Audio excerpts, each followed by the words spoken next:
Okay.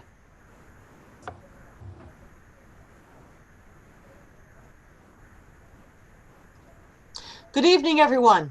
This is Clare Lopez, Lopez Liberty, LLC, coming to you for another evening with the Sharia Crime Stoppers. I wanted to sort of summarize this evening, I think, some of the thoughts that I've been considering over the last couple of weeks of events, the tumult in the country. And I put it together after watching a very interesting, good video, tip of the hat to Tom Fitton of Judicial Watch, whose inspiration really helped me put these thoughts together for you. And so I'm calling this tonight, America at the Tipping Point. Now, I also heard just happened, I forget which night it was last week, maybe Thursday, it could have been Friday. Sean Hannity on Fox News also used this term, the tipping point, America at the tipping point. And so I thought to put this together and sort of sum up where I think we are, which is a very critical turning point, I think, in our country's history. So I do hope you'll stay with me and perhaps, have time at the end for some questions from you and a few answers from me. We'll be sure to allow enough time for that. Now, I think you'll all agree that across this country, the rule of law is under concerted attack. We are facing an insurrection. There's nothing else we can call it except maybe revolution. But insurrection in any case, by the forces of communism and Marxism, in league with the Black Lives Matter movement, which itself, of course, is communist and Marxist in nature, and encompasses a whole span of groups behind the scene. And then, of course, the other element of this is the Islamic movement and the Muslim Brotherhood, which are playing more or less a behind the scenes role at the moment, but very supportive. You look at websites, you look at social media, very supportive of what is going on. Not in the streets, not on the front lines, but certainly encouraging and supporting from behind the scenes. Now, this seems to me an attempt at a complete power grab to advance revolutionary objectives that would send our entire country spiraling into chaos. And then out of that chaos, each element of this, what we call the red-green axis. So again, the communist Marxists, in there also are the Black Lives Matter movement, and then of course the Islamic movement, Muslim Brotherhood, red-green axis. Each one of those elements, which, yeah, they're different, they have different ideologies. And one might ask, of course, well, what in the world do they have in common? And the answer, of course, is that for the moment, they are united in hatred for America, for everything that America stands for, and in the objective to tear America down, our system of law and order, our Constitution, not just statutes. So that brings them together. It is certainly ad hoc. It is opportunistic. And each one, thinks that out of all of this chaos, at the end of it, they'll be the one to be able to seize power and come out on top. And so all of that reckoning amongst themselves is sort of, pushed to later on. Now, the key target that seems very obvious, I think, to anyone spending much time in front of screens, cell phone screens, computer screens, TV screens, it's law enforcement and law enforcement officers across the nation that are not just under attack. I mean, physical assault, obviously, but they're being demeaned and degraded, denigrated, reviled, and now defunded. That's deliberate. That is organized. That is calculated. Because without law enforcement, the chaos will happen. That's the objective. Chaos is the immediate objective. the ultimate tearing down of the republic is the ultimate objective. Now, what we're seeing happen, I think, is that the foundational principles of our republic are being tossed aside, jettisoned as so much detritus from a bygone era, just like the statues of historic American figures are being torn down and thrown into the river. Sometimes doesn't seem the ones doing the tearing down even know who those depicted in the statues are or were. They know nothing of history or who those people were or what they stand for. It's just a statue, tear it down or smear it, cover it with paint. What is happening is the destruction, or the attempt, I should say, of the destruction of our history. The left is just spitting on it, spitting on our history. Now, just like Islam, and of course, part of the red-green axis, just like Islam always does in places where it has conquered, it is the utter destruction of any markers or symbols of the prior civilization. They have to be torn down or obliterated or taken over. In the case of Islamic mosques, for example, across the Asian subcontinent, taking over and using former Hindu temples, let's say, as now repurposed for mosques. So they have to be torn down, they have to be obliterated, they have to be taken over so that nothing remains of them, so that future generations will not even know that they or the civilization that built them even existed. That's the objective.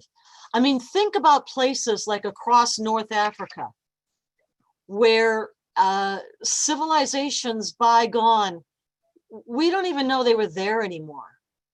Berber civilizations, cultures, communities, who knows who they were anymore? I mean, it's bad enough when you see these Mike on the street interviews and the people being interviewed, can barely find Mississippi on a map. And now we're asking them to remember history in North Africa. Oh, well, okay. The secessionist thugs, the street thugs that have been permitted to take over part of Seattle, and call it, they first call it, of course, Capitol Hill, what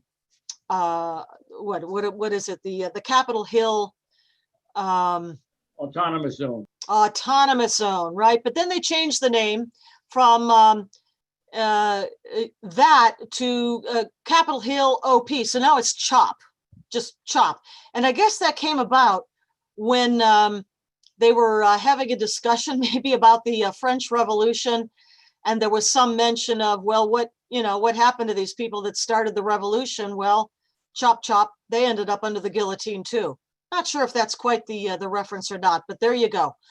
These thugs, these street thugs, have been permitted to take over that, I guess was originally 6 square blocks of the city, and that's now been negotiated down to, I think, something like 3 city blocks, something smaller than it was in the beginning. But the thing is, the mayor and the governor of the state of Washington are complicit in it. They're allowing it to happen.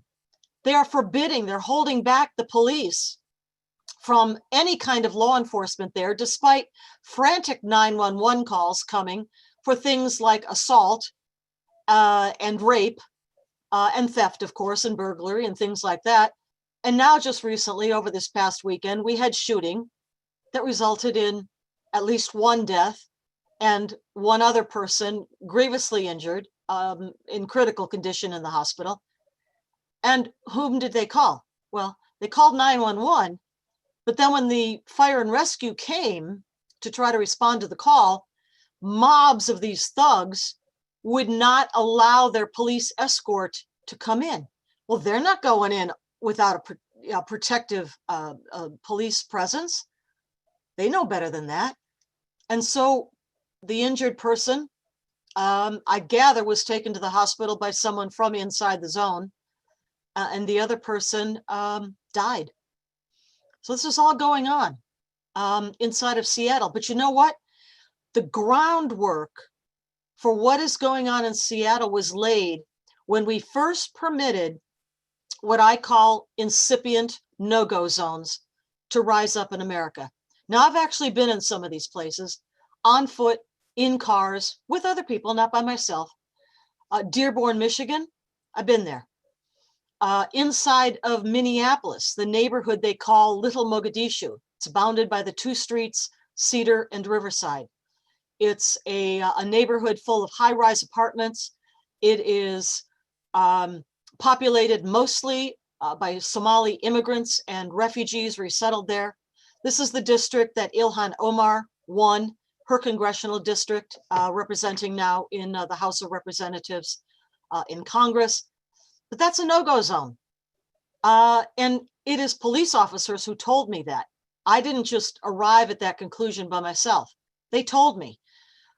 They said that's a place where they have not been shot at least at that point yet, but they are very aware of the hostility against them, things thrown at them when they're there, at their vehicles and at them, if they ever would go in on a call.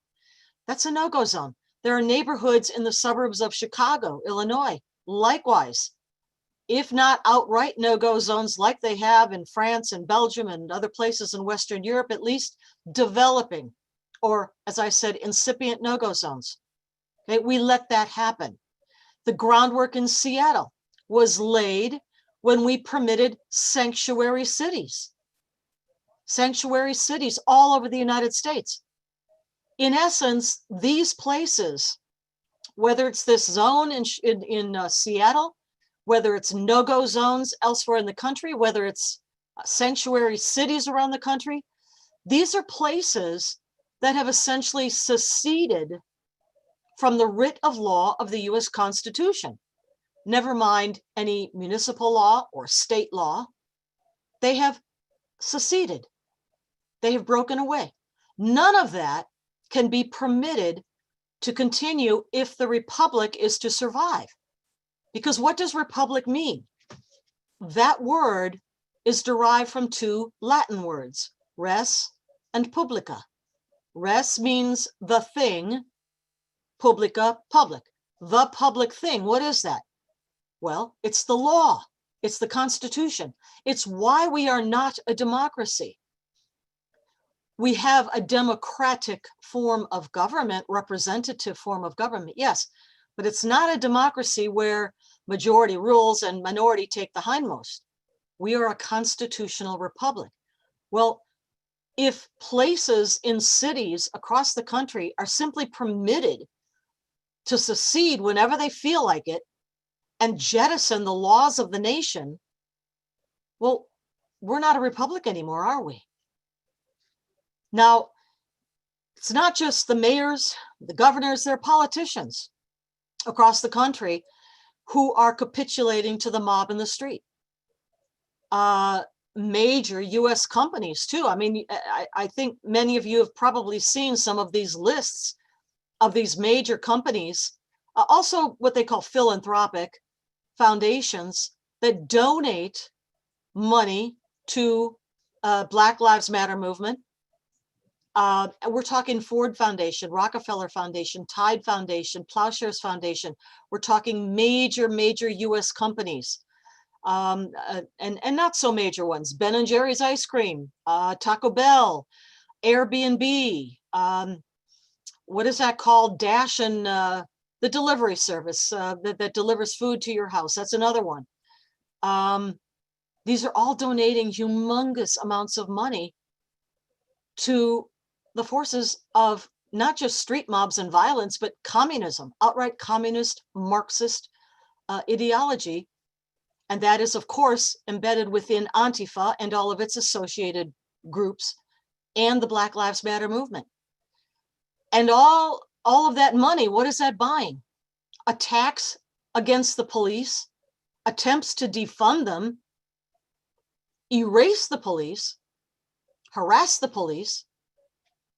Now, this goes back a long way. I've been doing a lot of reading over the last few weeks, and especially diving into some of the older documents that honestly I hadn't read before.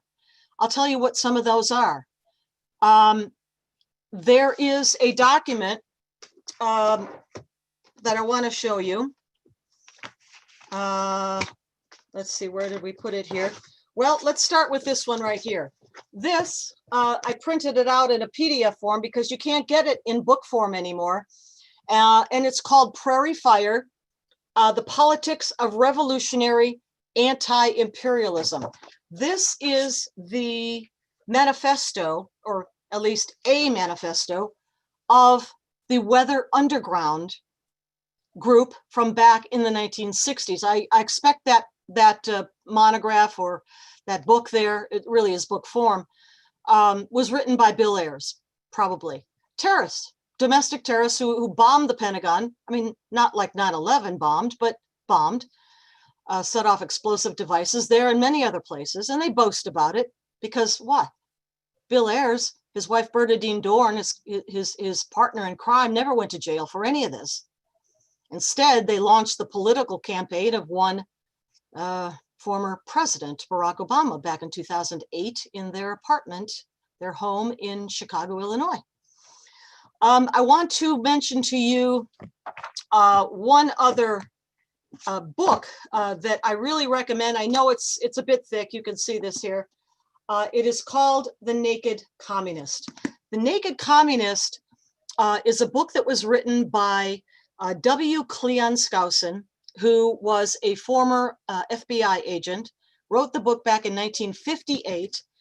And you'll recall, of course, that the 50s were the time when the House on Un-American Activities held hearings, Senator Joe McCarthy, and uncovered extensive communist KGB infiltration of not just our society across the board, academics, media, and so forth, but the government as well.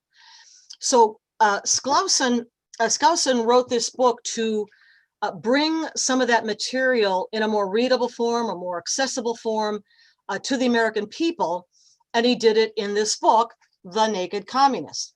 Now, I want to draw your attention where I'm going with this is chapter 13 of this book is called The 45 Goals of Communism Today. And Skousen put this chapter together from testimony given before some of these congressional committees by former communists about their objectives and what they intended, what they wanted to do in America. There's a whole bunch of them, which 45, which I'm not going to go through in their entirety. Aren't you glad? That would be way too much. But I want to mention in this regard where we are tonight in this little talk here, just one of these, and it is point number 38, objective number 38. And here's what it says. It says, transfer some of the powers of arrest from the police to social agencies. Treat all behavioral problems as psychiatric disorders, which no one but psychiatrists can understand or treat. That was written in 1958, and it comes directly from communists or former communists who testified before Congress. 1958. What do we see today? Think about that. We are allowing the turnover of police functions, not just to these leftists who are in league with communist Marxist mobs, but this is completely anti-public safety to turn over these functions from the police to anyone else. And it's only further going to victimize the minority communities in the urban areas that suffer the most from criminality and who want most the protection of law enforcement. Now, back to something I began with a bit ago here. We have to understand that all of this, the no-go zones, the autonomous zones, or whatever they are, the defunding and delegitimizing of our police and other law enforcement officials, the objective of all of that is chaos. It's chaos. It's whether I mean, even whether the politicians who are supporting all this nonsense actually understand that, or that they understand the communist Marxist nature of this revolution. I mean, I have no idea why they don't understand that, but they don't. Good number of them don't. And even whether the soy boy kids in the street actually know that either. Now, there's one more book that I want to mention, and I think it's probably familiar to a lot of you while we're on the topic of chaos in the streets. And it's this one, Rules for Radicals, of course, by Saul Alinsky, himself a revolutionary communist, wanted to bring what? Chaos to the streets to tear down the system. That is what they have in common. Now, I think that President Trump understands a lot of this just instinctively, but I'm also concerned, it seems to me at least, that he's surrounded by a lot of advisors who are afraid of the mob, afraid to enforce the rule of law, terrified of even discussing the Insurrection Act of 1807, which has been implemented many times in our history. Brief refresher, this is an act, it is law, that provides really about the only exception to posse comitatus, a law that came along later in the 1800s, 1878, and that forbids or bans usually the deployment of US military troops on US soil, except of course at the borders to defend the nation and the borders. But ordinarily internally, posse comitatus is the rule. But the Insurrection Act of 1807 provides exception to that posse comitatus law when domestic situations spiral out of control and the local governors are either unwilling or unable to control the situation. And so we've seen the Insurrection Act of 1807 invoked a number of times, quite a number of times actually. I think people may forget, but Dwight D. Eisenhower in the time of desegregation of schools and places that did not want to called out the National Guard. I think it was Arkansas, Little Rock, Arkansas. And President Eisenhower activated or invoked the Insurrection Act to put troops to guard and to escort little children to school. The act was invoked many times after that by President John F. Kennedy, by LBJ, Lyndon Johnson, and others, and certainly even more recently. For example, by President Bill Clinton back in the 1990s after the Rodney King beating and the riots that followed that to restore order. President Clinton invoked this Insurrection Act. So it has a lot of history. Typically, it's invoked for a short period of time. It is limited. There is a specific action that is accomplished, and then it's finished.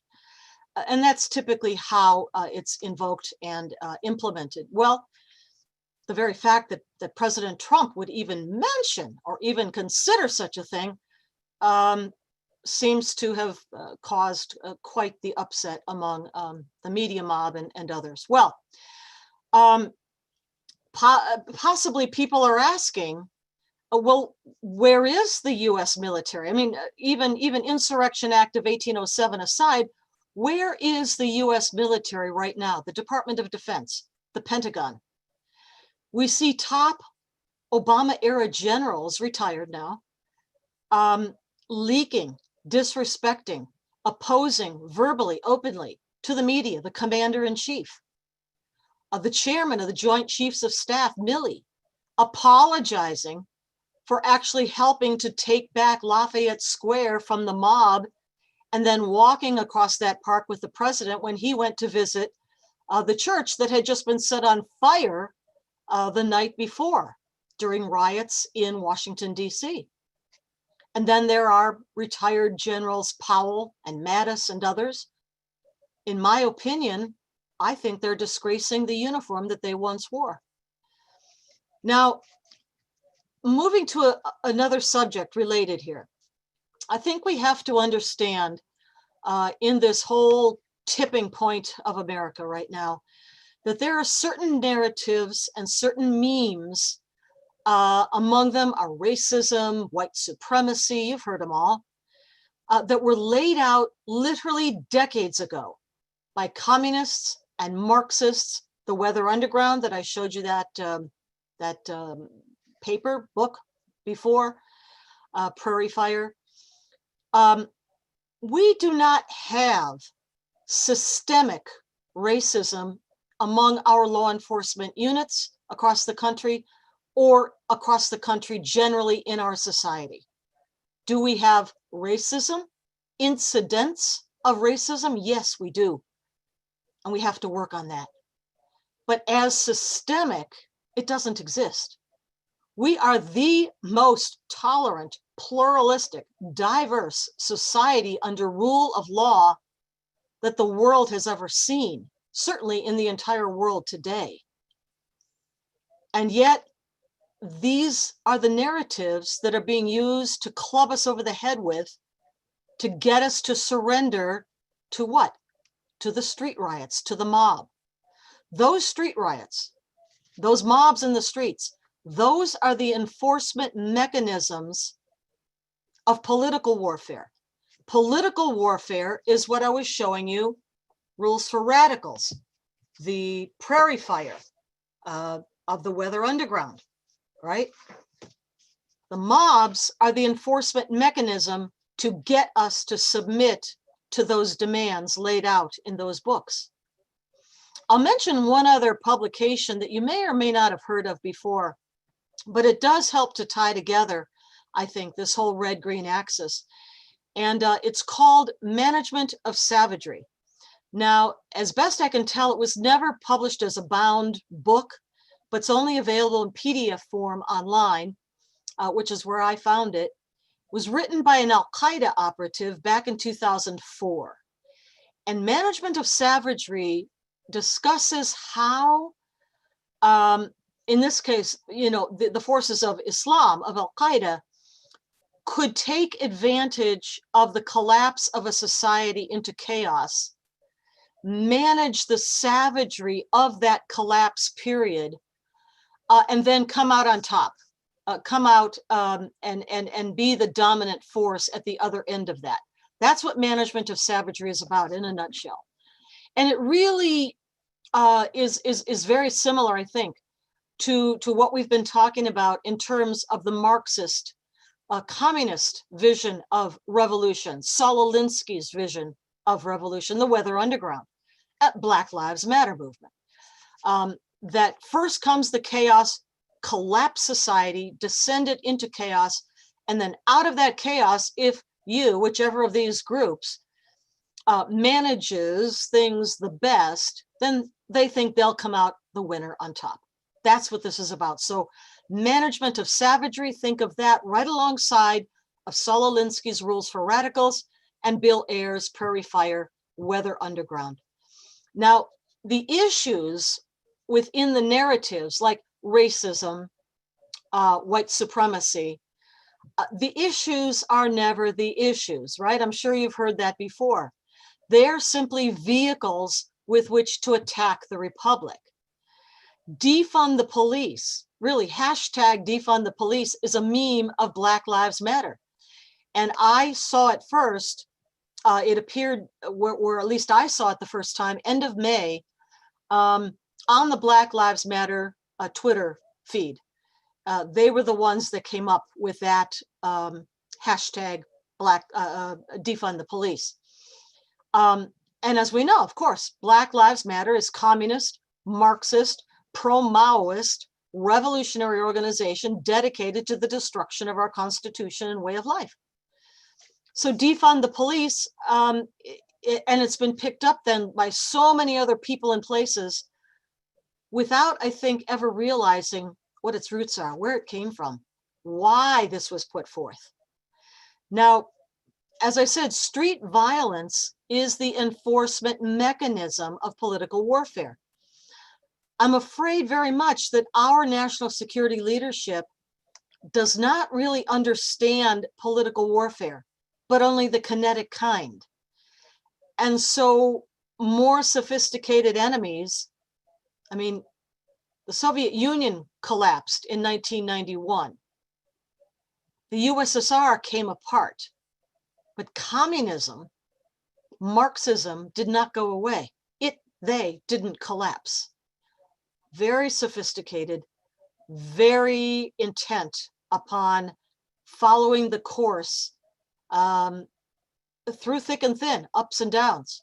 And you might say, well, you know, after the collapse of the USSR in 1991, we just kind of stopped thinking about communism and Marxism, didn't we? I mean, yes, other things definitely took our attention. But behind it all, these forces were on, you know, what Antonio Gramsci would call the long march through the institutions of our society. Again, meaning academia, the faith communities, certainly media, and many other parts, sectors of our society. So they're very sophisticated is what I'm getting at here. They're running circles around our national security agencies.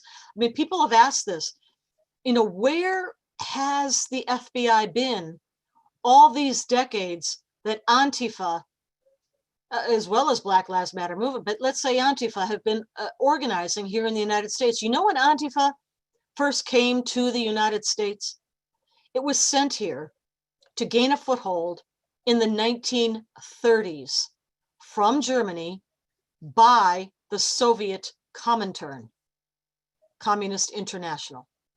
Of course, we know the Russian Revolution took place in 1917, and thereafter, as fascism and Nazism rose about the same time through the 20s into the 30s, they are not alike, by the way. When people talk about, well, you know, Antifa, they're just like fascists. Well, no, they're not. Just because street thugs use the same tactics of violence on the street and are looking to establish a tyrannical form of government or rule, that doesn't mean that they're alike ideologically. So back in the 20s, the 30s more, on the streets of Germany and Italy and Spain in particular, the black shirts of the communists literally fought on the streets against the brown shirts who were the Nazis and the fascists.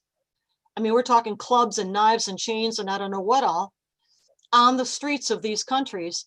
And it was during that period that the Soviet Comintern sent a delegation of Antifa to the United States to gain its first foothold. At the same time, of course, as the Frankfurt School is sending its minions over here to infiltrate our academic institutions, it was a full court press by the Soviets, by the communists, the Marxists. I don't think our national security leadership completely understands all of that. We'd love to be able to tell them. Now, when we see our police forces, police captains, chiefs of police, mayors of cities like Los Angeles, Mayor Garcetti, even the FBI in full, you know, gear in the Capitol in Washington, D.C., kneeling to the mob. And then you see hundreds upon hundreds of people planting themselves face down, smack in the dirt to apologize for having been born white. We just have to wonder, where is this all going to end?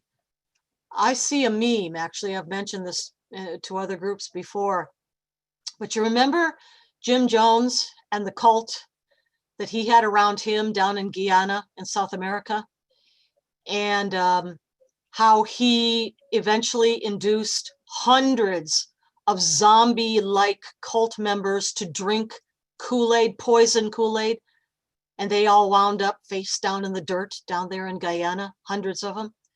Reminds me of nothing so much as that. I hope it doesn't end that way, but I could see a meme, right? A contrast of memes. One, a photo from Jonestown in Guyana with everyone dead on the ground. and then juxtaposing that against a field full of people today planting themselves willingly face down in the dirt. Just an idea.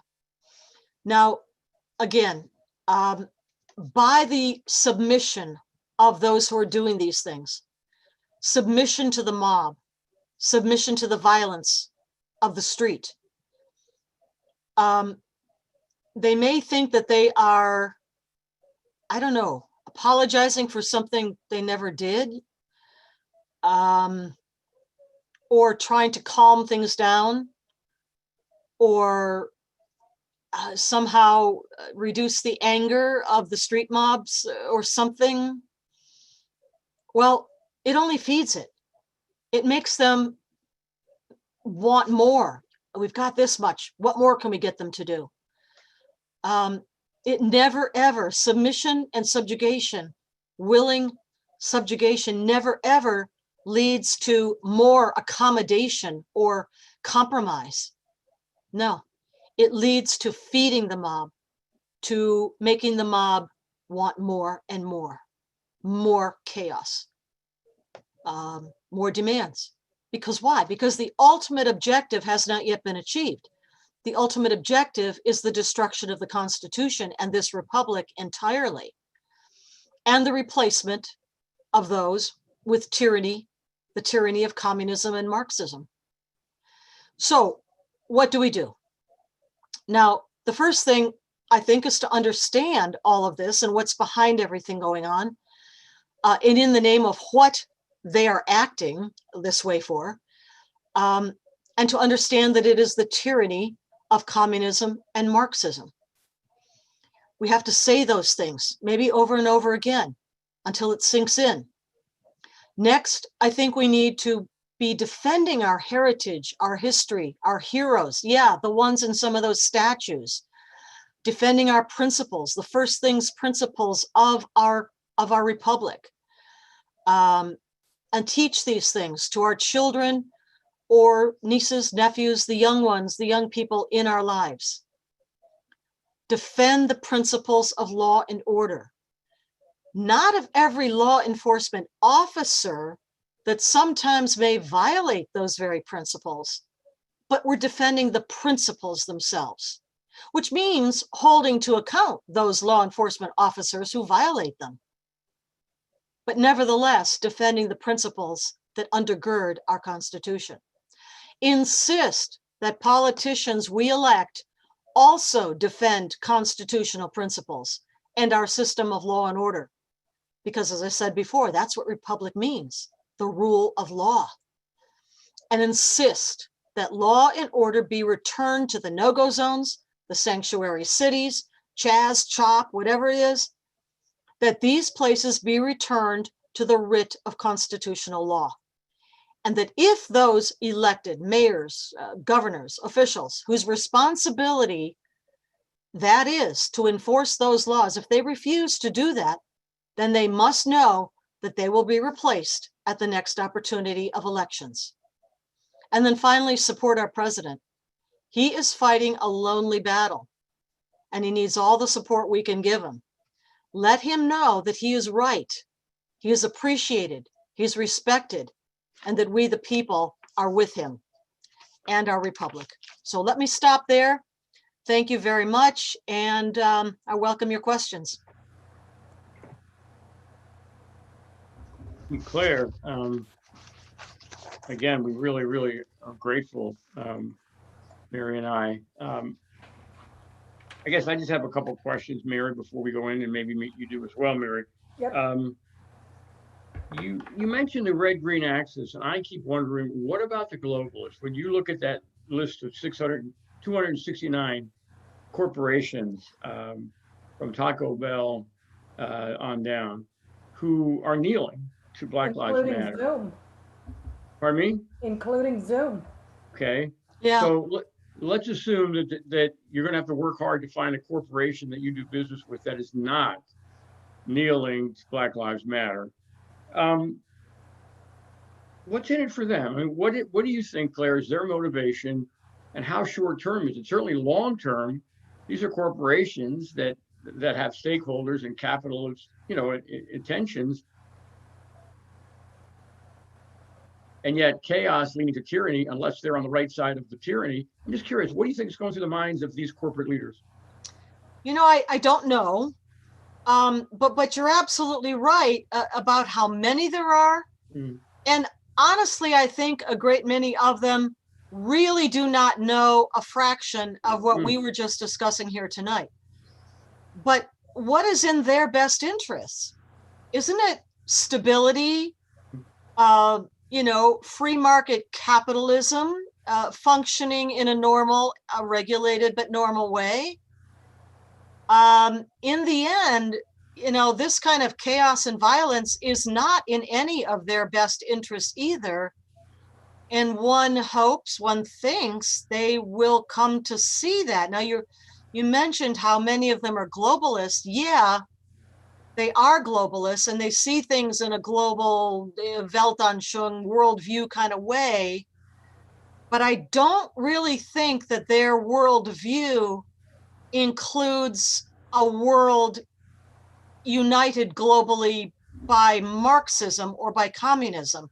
I think even they, if it were put to them directly that this is who this is who's doing this, they would perhaps at least have a moment's pause to think about it. At least I hope so.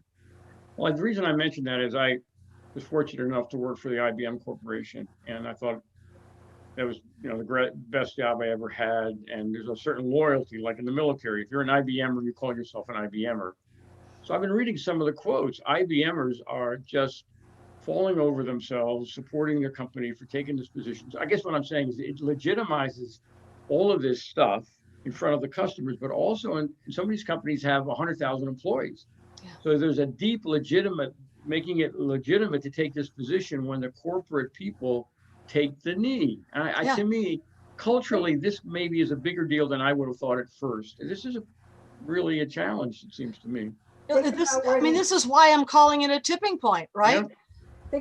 Think about where these executives have come through the universities. Yes. And what they've been taught. So all of these executives are fresh out of colleges and universities with these nice degrees, and they're going into these corporations, and they just don't have a clue of who BLM is and what they've done, or Antifa.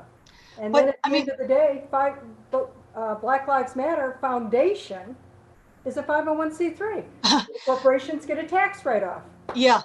But think of the French Revolution, if we can, go back that far, and think about what happened there.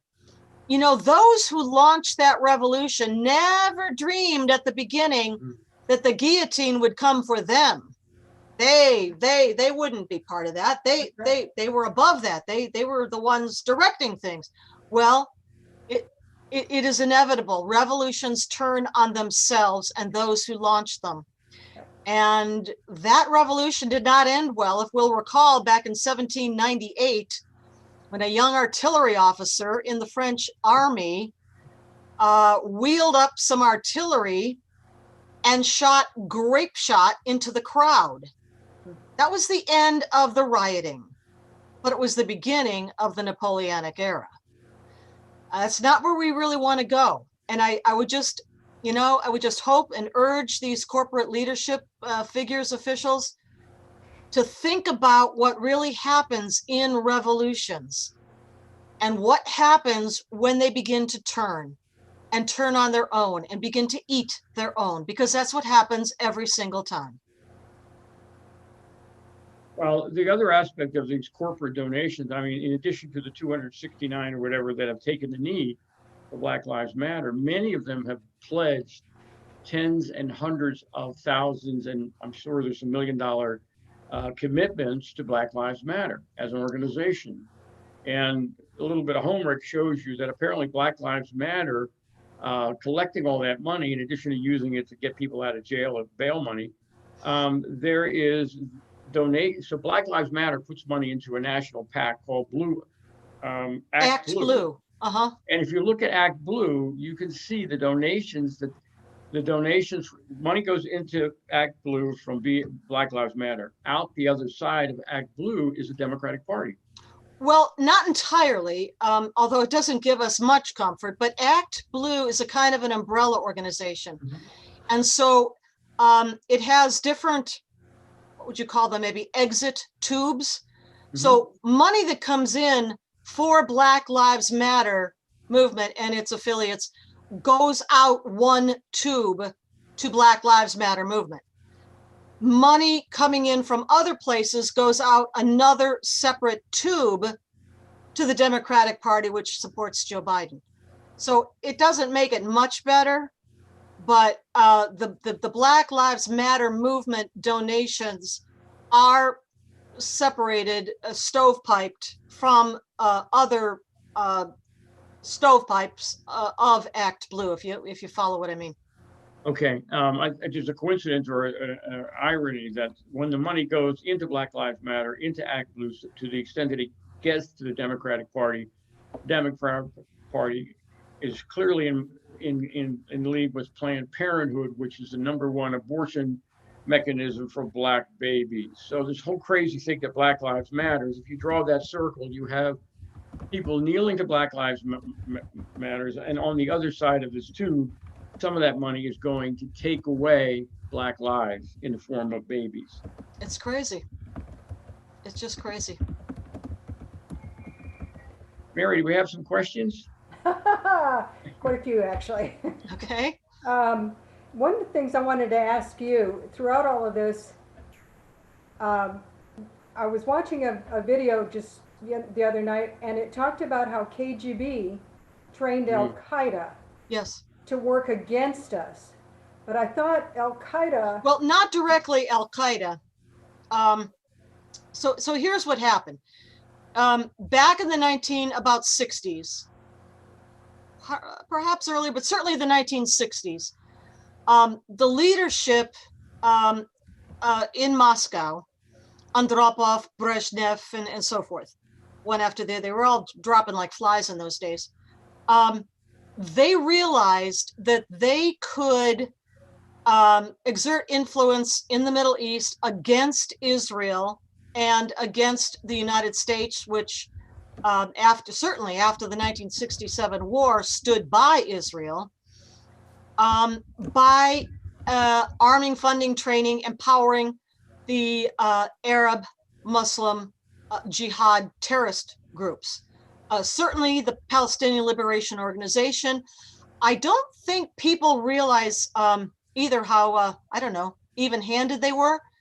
And so in those years, all of these revolutionaries, including the European ones, like the Red Army Brigades and Baader Meinhof and all of those, plus the jihad terrorist groups, were training under KGB auspices in the Bekaa Valley of Lebanon. Well, who else was there training but the followers of one exiled, at that time still exiled, Ayatollah Khomeini. He was in exile in Iraq, and later the last 18 months of his exile spent at Château-le-Neuf outside of Paris in France. Well, all of those followers, all of those guys in this mix, this stew, were in the Bekaa Valley being trained by the KGB in all kinds of things, everything from explosives to espionage techniques and all kinds of things. And that is where certain bonds were formed. Friendship bonds, financial bonds, and bonds of loyalty. By the way, the current day leader, the supreme leader of Iran, the Ayatollah Ali Khamenei, is a graduate of Patrice Lumumba University in Moscow. Today it's called the Friendship University. Back then it was Patrice Lumumba University, trolling ground for the KGB, where he was, like others who went there, third world students who were seen as up and comers in their countries, were given free rides, scholarships to attend that university, where they were recruited. So it's not just a blend and a mix between Shiites and Sunnis. By the way, who funded the final 18 months of the Ayatollah Khomeini's exile at Château-le-Neuf in Paris? Yusuf Nada, founder of the Al Taqwa Bank, first generation Muslim Brotherhood. who funded the plane that the Ayatollah Khomeini flew on with his followers back to Iran from France in February of 1979. Yusuf Nada, Muslim Brotherhood. You see, all this stuff is connected. And I'll throw in one more reference here, and that is to a defector, very high level ranking defector named Ion Pacepa. Ion Pacepa was a senior official of the Romanian intelligence service, completely in those days under the direction of the KGB. Well, he defected. And what he came out and told us is much of what I've been able to tell you now about how the KGB was working directly, not Al-Qaeda per se, but with these PFLP, Palestinian Liberation Front for the Liberation of Palestine, whatever, the PLO, many of these groups working directly with them. He told us that, and sort of blew the lid off of all of that. He wrote a book called Desinformatia, which is well worth the read. Disinformation in English. We have such a threat against us from Russia to Iran to all of the Antifa folks that are all being trained and working against us. Some folks are asking, how can we educate at this point? What can we do to form a group, to gather together, to fight all of this? Well, we are in an election year, and that's at all kinds of levels, from local on up to the president. And wherever you are, you can join with other like-minded patriots in whatever kind of group, patriotic group, civic group, political group that might be around. You're already learning. You've already become way more informed than I fear many of Trump's own advisors. Yeah. So you have this understanding. I'll be glad to answer any more questions or follow up later if you want to ask more questions. But just spread your knowledge, not fire hose. I mean, I totally fire hosed you guys tonight. I know.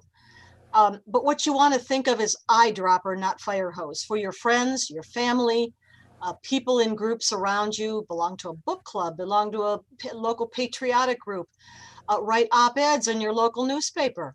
Be active on social media if you'd like to do that. Twitter, Facebook, the new ones like Parler. And there's some more new ones out there because of all the censorship on some of the older ones. Call into radio shows, call into TV shows. You're calling in or writing in right now for this show. Yep. This kind of thing. That is what an active and engaged, educated citizen can do, I think. Good. All good recommendations. And the good thing about this being a fire hose, you can always go back and catch up and try to rewatch some of it so that it doesn't feel like a fire hose, because we've got it on YouTube afterwards. So it's all good stuff. Why have we allowed these people to run afoul of our Constitution? What can Trump do to stop this anarchy? But I guess what I'd like to add to it is it really a Trump thing that has to stop this anarchy, or is it going to happen at the local level? Well, we are a federalist system, a republic, but a federalist system, which means that there is quite a lot of authority vested per the Constitution in the governors of each state, the legislatures of each state, and then on down, to the municipal level. And I think Trump has been wise in holding off on, which he has the authority to do, federalizing the National Guard. He's held off on that.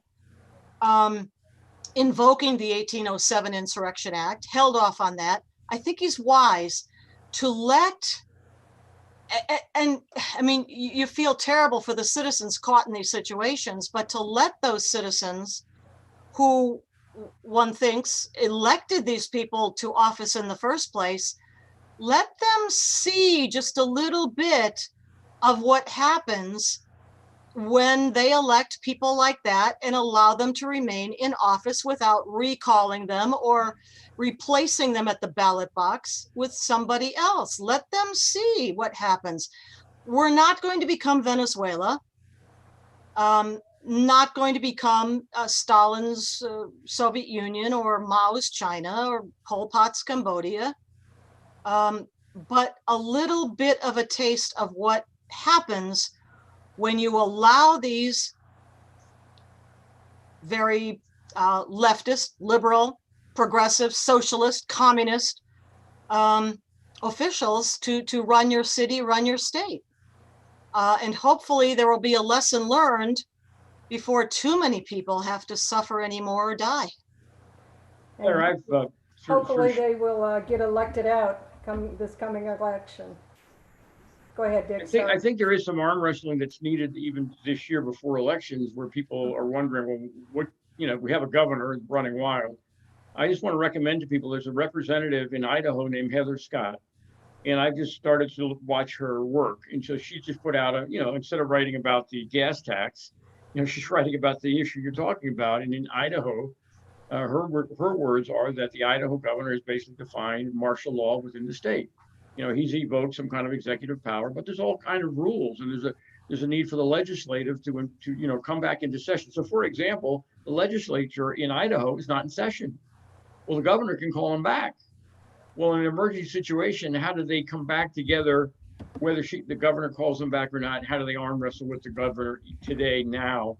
Because the rules that are affecting people are affecting them, right now, well before a primary or an election, et cetera. So just as an example, find somebody, maybe it's Heather Scott, get to know, look at what that person is writing, how she's trying to organize citizens and representatives that are at home and not in the state capitol.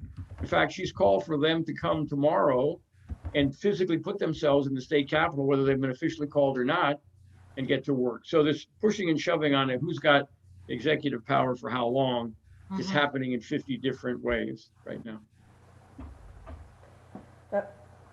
We have state by state martial laws. I think that's kind of an interesting point. On the one hand, we're concerned about the president calling for martial law. I understand that, and there's lots of reasons for that, or enforcing the insurrection law. But for some states, there are on the ground kind of martial laws in effect. So, meaning that the individual people in that state do not have the full ability for them to exercise their constitutional rights. So something's got to give somewhere.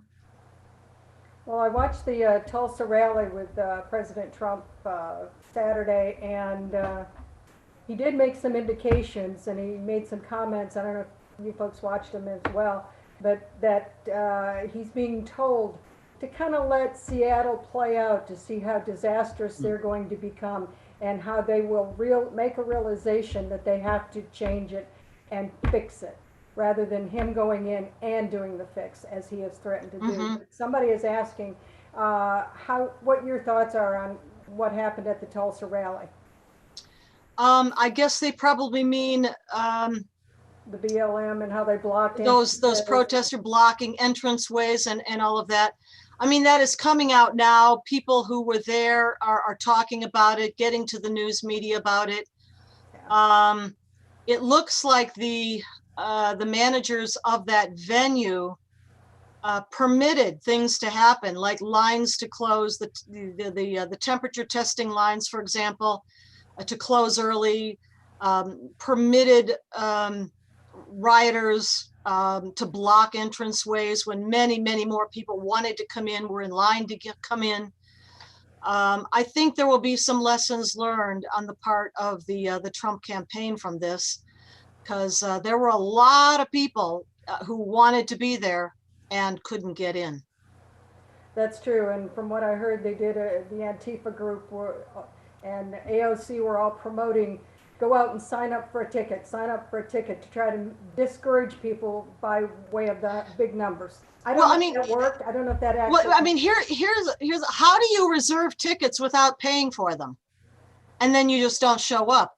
I think, if any lesson is learned, and I'm not quite sure how the ticketing process worked, but if you're going to reserve a block of tickets, well, you pay for them on the spot right now, and then if you don't show up, you're going to forfeit your money.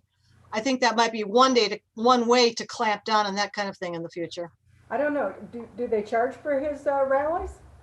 I don't know. I'm not. Maybe not. So maybe that's the thing. They just reserved places and it wasn't a fee. But I don't know. Maybe they're going to have to think of another way. Now they did say, and I heard statements from campaign people, that they rejected a lot of these reservations that they deemed to be fakes.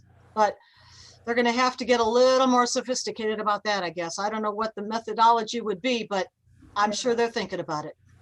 Is there any underground movement that supports our worldview, constitutional republic? I guess Underground? yeah, I don't know. I would think that's No, probably- not underground. I mean, a lot of folks like the United West and Sharia Crime Stoppers and we're not underground. others, huh? And we're not underground. Very much above ground. Yes. For now. Yeah. Yeah, but underground, I'm not quite sure what that would be, but I don't know of any. Yeah, I keep thinking, the Tea Party's had some impact in terms of going against Obama and everything that was brought about by him. Where are the Tea Parties today? What are the constitutional organizations that all just formed up like, massive groups over that timeline? They've all disappeared. Where are they at? We need to reform them. Yeah, I mean, that is exactly the sort of thing. It's got to be grassroots. It really does need to be grassroots. As it was back then, of course, Obama unleashed his Justice Department and IRS against them. Yeah. That accounts for part of the trouble, but we need that spirit again. Did you possibly mention a book, and I didn't catch this, called Disinformation? Yeah, Jan Pacepa, the Romanian intelligence senior official who defected, wrote this book called Dezinformația or Disinformation. It's in English. I mean, you can find it in English, and it details, how Yevgeny Primakov, who was the KGB director at the time, was working with not just the countries like Romania and the others of the satellite Eastern European behind the Iron Curtain, but with these Middle Eastern Islamic terror groups, and helped them to organize, funded them, trained them, armed them. That is what he revealed when he came out and defected. I think it was back in it was about the 1960s, to check that to be sure, but I think it was that long ago. But he really helped more than anybody else, or at that time, to blow the lid off of the KGB, the Moscow work with these Middle Eastern Islamic terror groups. Okay, that was exactly the answer that they were looking for. Who wrote it? How do you feel about the local militia taking action? No. See, I think when you're looking at something like a Rules for Radicals, or you're looking at these documents from a long time ago, the Weather Underground, what they're trying to foment is civil war in the streets. That's what they want to happen, because again, then you've got total chaos. Right now, we do not have civil war. We have an insurrection, we have a revolution, but we do not have civil war. That would only happen if groups came out vigilante style against the Antifa groups, the Black Lives Matter groups. I think Trump has it right when he is holding back when it's necessary, like in Washington, D.C. that night. He will clear the square. He will enforce, safety and security around the White House anyway. But otherwise, he's kind of letting this play out. And I think there's a method to that I don't want to say madness, but a method, a purpose to that method. And it is to avoid civil war.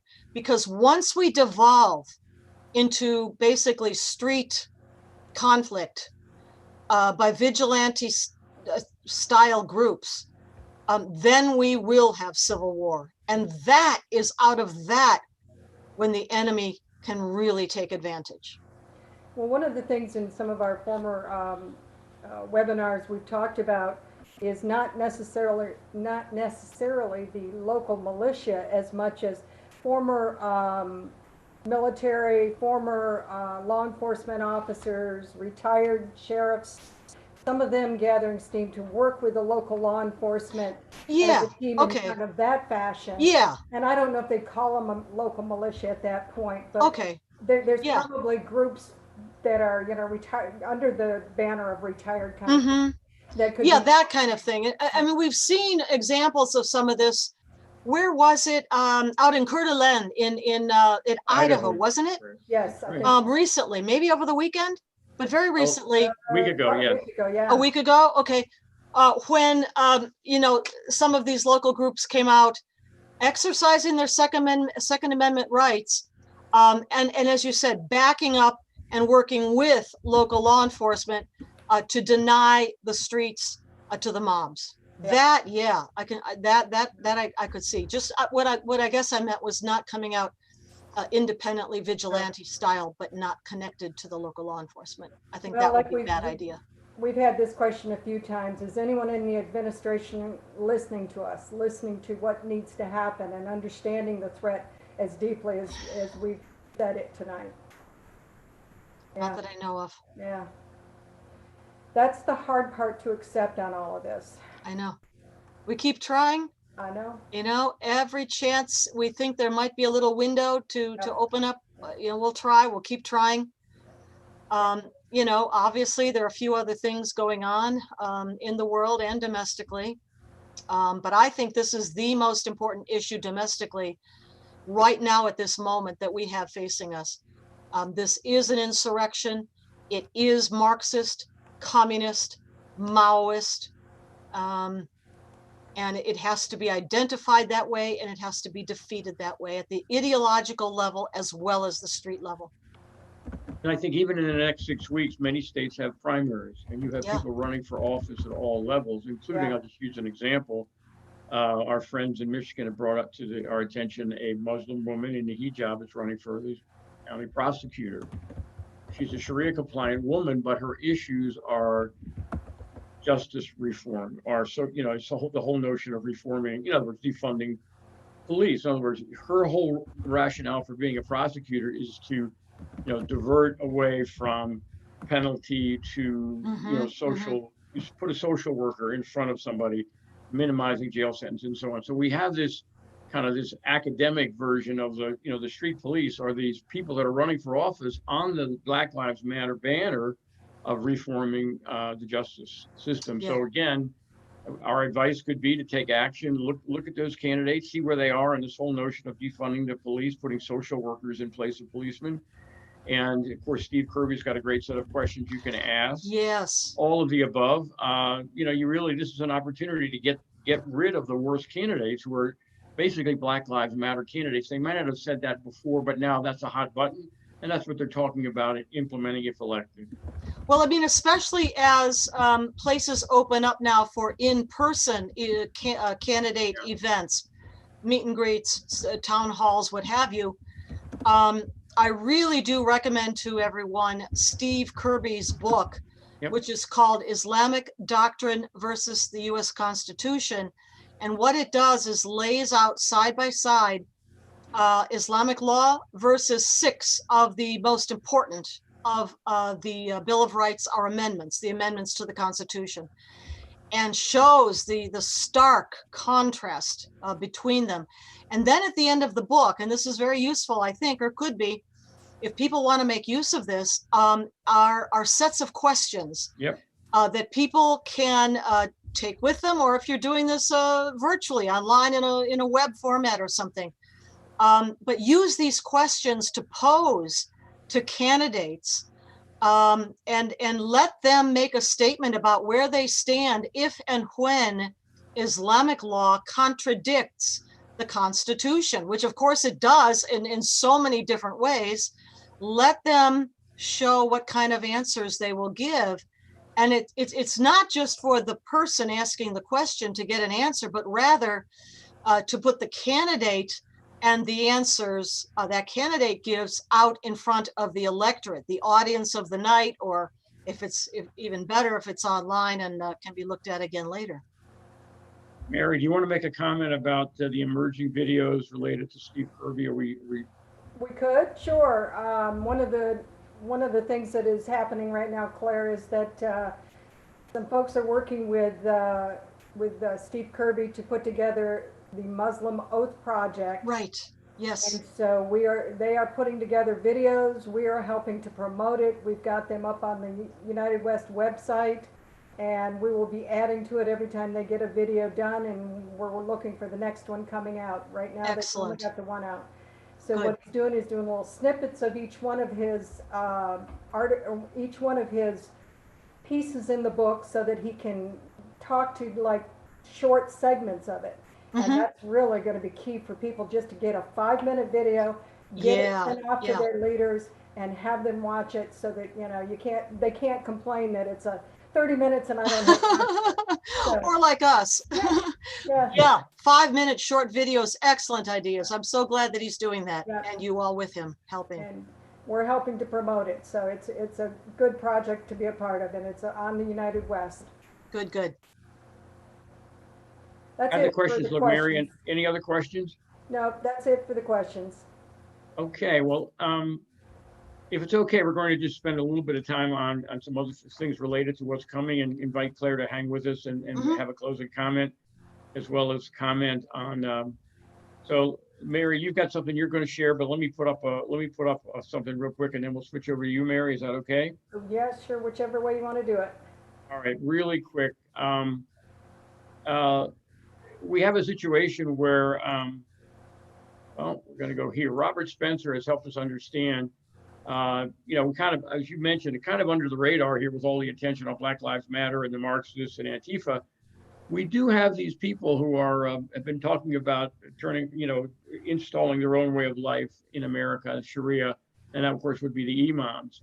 Robert wrote about a Michigan imam who's really somehow connecting America as a police state, and talking about how Khomeini had it right, and how they're basically pulling together all the oppressed people of the world. And so we've got Islamic leaders talking about global systemic racism in America.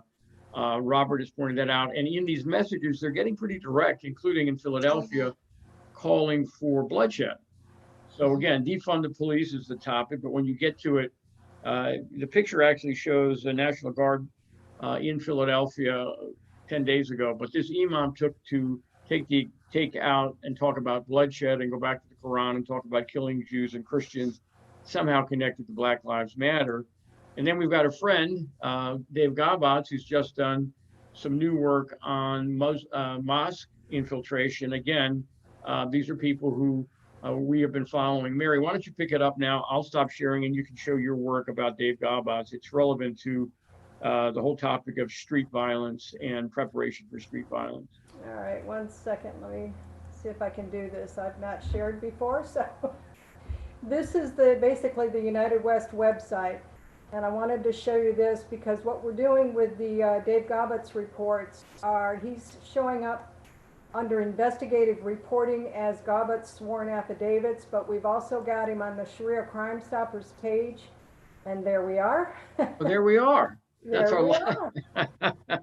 are. But it's also under here, mosque investigations, and every time he puts out a new research project, I'm going to be loading it up, and every one of these has a load more button and my internet is probably slowing down, but anyways, it will load up.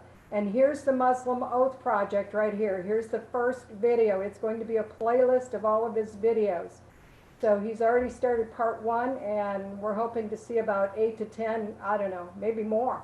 That's Steve Kirby, right? That's the Steve Kirby side of the page, This right? is Steve Kirby. This is all Dave Gabatz. Right.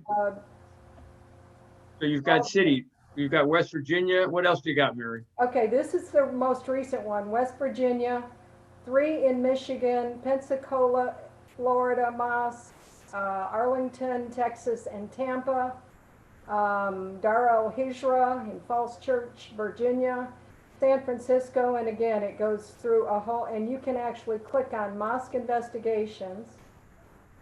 Come on. Running slow, I guess. And get the whole list and the pictures. So one of the reasons, Claire, that we took the time to inject this is this, in a sense, could be like we're talking about, we're worried about the second wave of COVID. Well, you pointed out earlier, when chaos is there will be other people who maybe have not been in the street who will have been called to action. And obviously, we've got people in mosques We've got evidence of people talking about violence and historically 1,400 years of violence being used against governments that were not Muslim, against Christians, against Jews. So we have autonomous zones already in America. They're called mosques, and police are not allowed, et cetera, et cetera. So we have to be careful to keep our eye on potentially on another wave of violence if and when it's needed.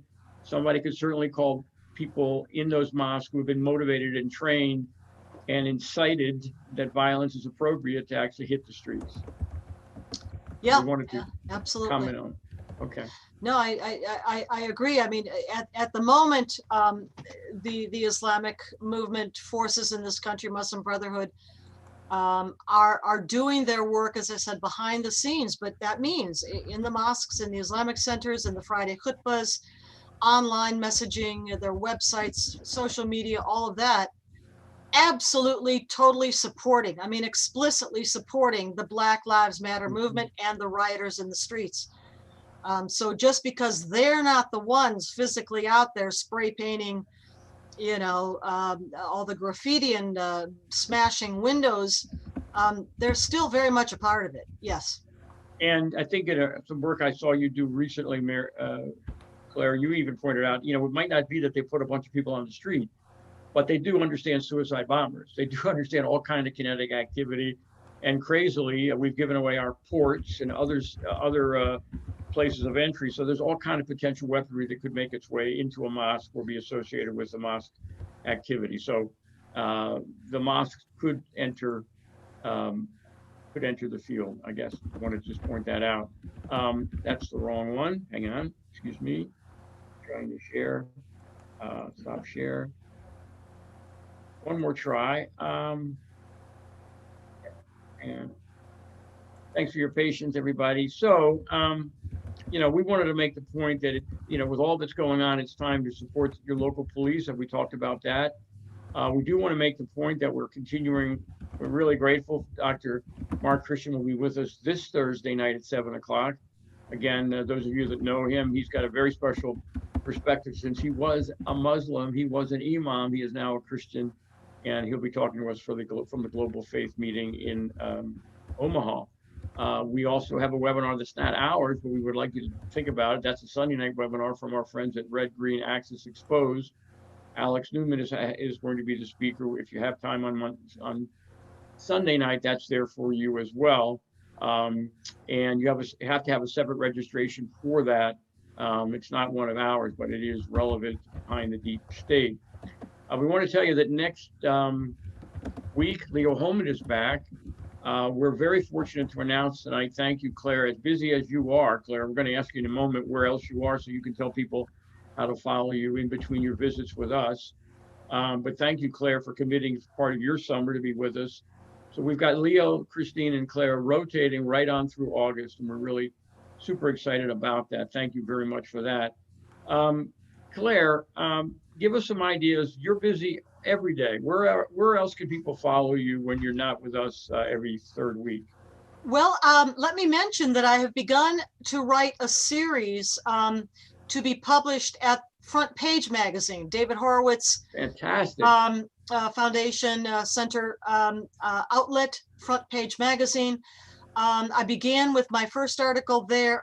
For whatever reason, I had done videos there before with Jamie Glazoff and the Jamie Glazoff gang before, but never written. So I have begun a partnership with some friends out in California who are deeply concerned about the infiltration of communist Marxist ideology into the local school system out there.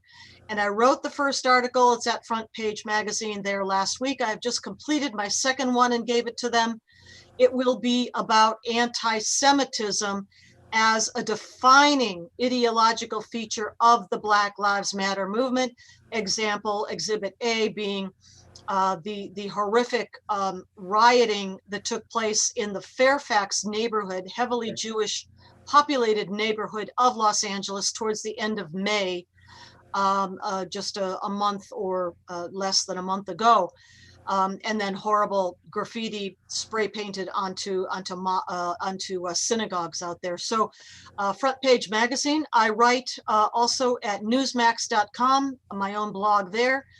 I occasionally will publish in other places, but you can find me on social media in my name at Clare M. Lopez on Twitter, and my name again, Clare Lopez, Clare, I think M. Lopez on Facebook. I'm also a founding member of the Citizens Commission on Benghazi, now moved on into its next iteration, the Citizens Commission on National Security, www.ccnationalsecurity.org. And just about everything I do, video or written, is posted there, as well as at the United West website. So thank you for that. Well, you are also found on United West. Your article on Santa Barbara schools, Mary has reposted on the front page of United West. Thank you very much. By the way, you mentioned the Commission on Benghazi. Yeah. Okay, I just want to use that as an example. If people are not familiar with that, they need to just go back and look at that historically. Look at how much we still do not have come clean on Benghazi. It's unbelievable. We didn't come clean on Benghazi, Extortion 17. Your work on that commission was so important. Yep. And we have people who moved on from leadership positions in the Senate and the House who knew the truth and fabricated a report. I'm talking about Representative Mike Rogers from Michigan, for example. Yeah. And your commission was a citizens commission with some wonderful people. They did the work. And now you're talking about a new commission that we really need very, very badly. So we need to support these efforts. Somehow, some of these people that didn't tell the truth about Benghazi are still out there. They got away without indictments.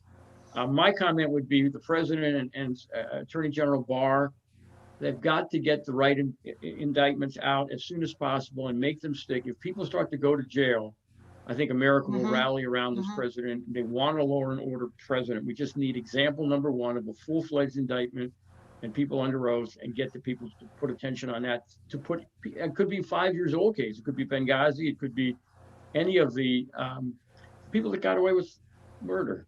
They did. And you know, most of these groups, all of us, we're existing on fumes. I do not have a website yet or a donate PayPal button, but working on that part.